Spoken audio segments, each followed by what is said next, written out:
Au fond, tu t'attendais quoi de ce nouveau projet? Tu m'as dit que tu es un peu arrivé sur le tard, à la va-vite, parce qu'il y avait quand même des attentes. Mais Reims, en fait, quand je me mets d'accord avec Guingamp, il y a un sentiment où le projet, je questionne et il y a la fatigue. Donc, quand je sors de Guingamp, au départ, je veux couper un peu. Ok. Donc, dans ce mois de mai 2024, Cadre. Ouais. je, euh, j'ai des sollicitations. J'ai Lille, j'ai des contacts avec d'autres clubs et puis j'ai Reims qui vient fin juin. Et en fait, fin juin, c'est très tard. Donc, je pense que j'oublie de. J'ai sous-estimé le chantier. Ok.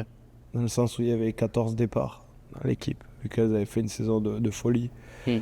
dans des gros clubs anglais et tout, ce qui est normal, hein, elles ont surperformé. Donc il y a des départs. Et en arrivant tard, les autres clubs ils ont fait leur marché, il n'y a plus grand monde sur le marché, il faut aller fouiller à l'étranger, etc. C'est pas évident en termes de budget.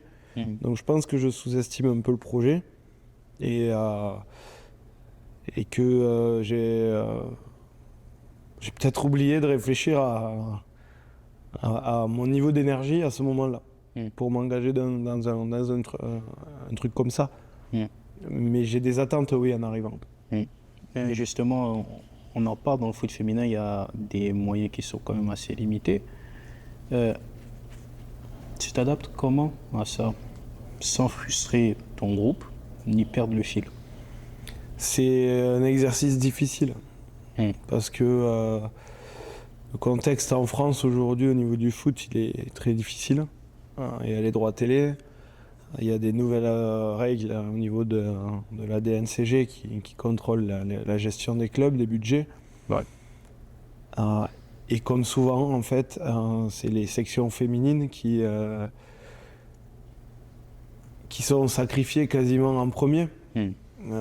Pour X raisons, hein, parce que voilà, le contexte il est difficile, l'argent, il y a une crise.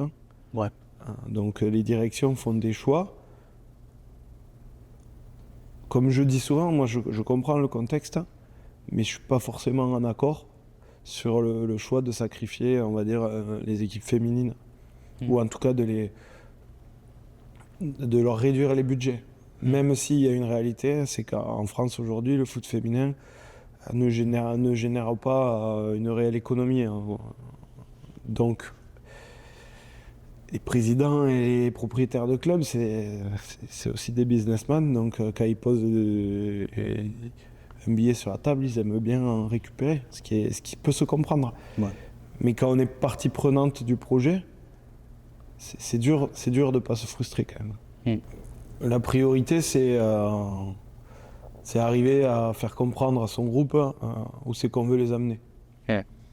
Moi, cette saison, je pense que j'ai pas optimisé sur ça. Ok. Parce que, comme j'ai dit, on arrive, il faut tout maîtriser rapidement, c'est compliqué.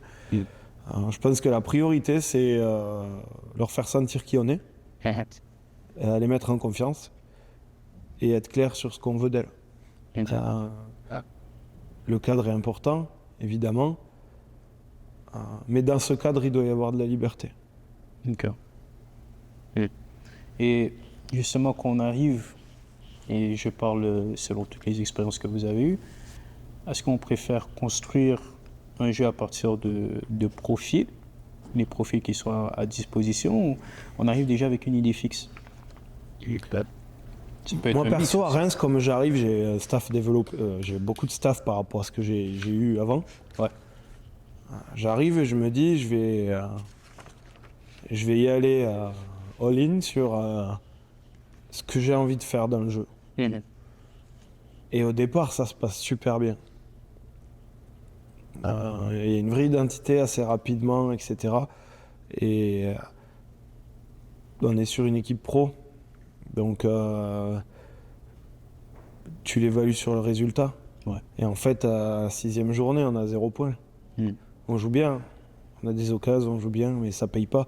Et à partir de la 7e journée, et là on fait demi-tour et On part sur un projet de jeu de transition, bloc plutôt bas, qui nous fait prendre 6 points en 3 matchs. Oui. Donc on reste sur ça la saison, mais ça a été quelque chose de difficile cette année. Alors que je m'étais conditionné, je me suis dit si je vais à cet endroit, j'y vais all-in avec ce que je veux faire. Et ça a été dur de changer mon fusil d'épaule et de repartir sur quelque chose que je suis pas fan, quoi. Alors, est-ce que le football, c'est une idée claire ou c'est un chantier perpétuel? Ouais, ça évolue tout le temps. Après, je pense qu'on est tous... par exemple, si on prend un des matchs les plus récents, tu prends la finale de la Ligue des Champions. Ouais. Je sais pas s'il y en a qui peuvent dire Paris, c'est pas beau à voir. Je trouve que c'est quand même pas loin de l'idéal qu'on peut produire dans le football, parce que il y a des époques où les équipes qui attaquaient à outrance, ils prenaient 10 000 buts. Ouais. Et là, ils sont injouables au niveau défensif. Et offensivement, ça s'arrête jamais, en fait. Il y a un mix de tout. L'Inter, ils ont craqué vite, mais tu sens que c'est un travail de sape. Ouais. Si ça reste à 0-0, au bout d'un moment, c'est plus possible, en fait. Ouais. Et là, moi, je trouve que voilà, ce qu'ils font, ce qui fait Luis Enrique là, avec son groupe et tout, c'est exceptionnel. Ouais. Et je suis pas sûr. Alors, il y en a qui sont fans des systèmes. Bloc bas, très serré, on va contre-attaquer, jouer très vertical. Je pense qu'il y a quand même moins de gens qui adorent regarder des matchs avec des équipes comme ça que des matchs comme la finale de la Champions League. Alors, dans la même lignée, est-ce qu'il y a des entraîneurs qui t'inspirent?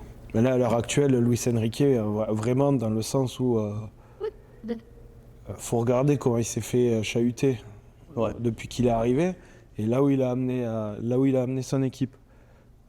Plus tôt dans l'entrevue, je vous ai dit que dans ma petite carrière, chaque fois où on avait eu du succès, ça correspondait à des groupes qui vivent bien. Moi, il m'inspire par ce qu'il produit dans le jeu, et qui est très difficile à faire avec n'importe quelle équipe. Ouais. Mais là où je trouve que son travail, et que ça m'inspire énormément, son travail est remarquable, c'est que le groupe, ça transpire les mecs qui sont heureux d'être ensemble. Et je pense que c'est super important dans son projet.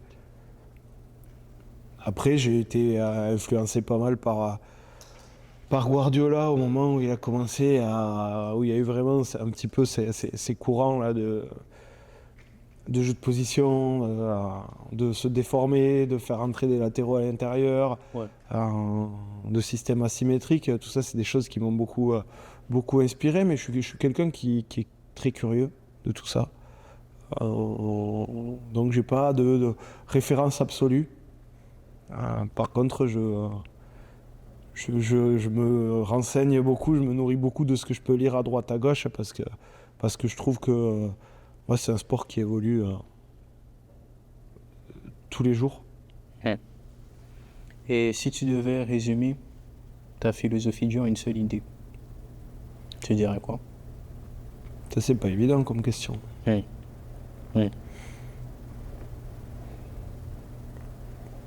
Je dirais la générosité et le mouvement. Ok. Pourquoi?